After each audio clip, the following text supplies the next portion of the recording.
Construction on some of Canada's projects may have to be completed by other countries as Canada's combat mission pulls out of Kandahar this July. But that move out creates yet another huge project.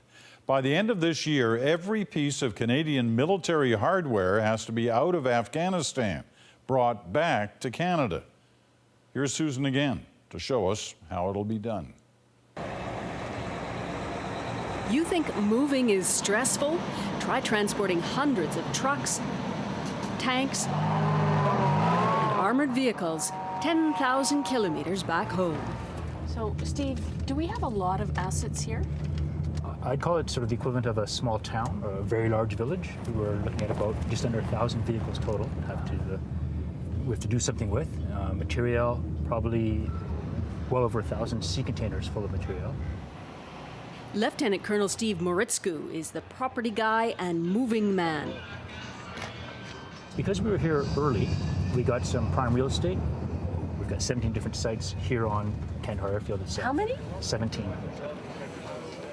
He's in charge of plans to clear Canada out of the base in Kandahar. The thing that worries me is we have a fixed deadline of December 31st.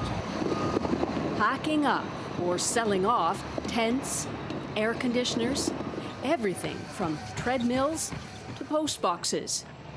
5 years of military hardware supporting Task Force Kandahar, jammed into sea containers. And we're not just throwing it in boxes and getting rid of it. We're tracking it, accounting for it, making sure nothing was lost while we were here, that we didn't leave anything behind. Packing up is not the only challenge. Try moving. What can't be flown out has to go down this road and outside the wire where convoys of trucks have been attacked and blown up. Then there's the labyrinth of Afghan customs where money and paper can change hands a dozen times. It's enough to produce a mover's migraine. There's a ton of details as well. Moritzku's biggest menace? For example, if you look at this tank, and this has been in the field, it's obviously full of mud. And by the time it arrives back in Canada, to enter our country, to not bring back any weird germs or bugs or dirt or seeds, it's going to be pristinely clean. But it's a desert, not a lot of water here. That's why we have to do a bunch of planning, because there's obviously only a certain amount of water. You have to wash it and then get it gone before it gets all dirty again. If we leave it sitting for a week, it'll be covered in dust. And it's not just the tank, it's every single bit of those 1,000 vehicles. Don't forget the retail stores, which have supported thousands of Canadian soldiers for years. Fuzzy camels, iPods, electronics, entertainment kind of stuff. Colin Culligan has to get rid of all the merchandise. How? Sales! Big sales, huge sales. Come to our stores, get our stuff, because we're not leaving with it. Over there we have Canada House, which is a multi-use recreation facility. The military hopes to sell hard assets like Canada House to other NATO countries. But there's one thing that's not for sale. Oh, it's crowded.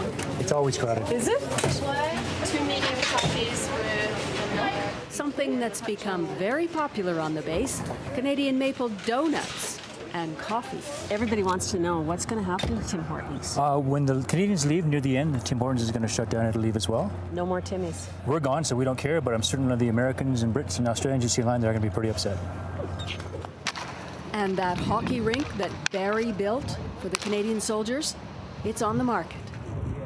Susan Ormiston, CBC News, Kandahar.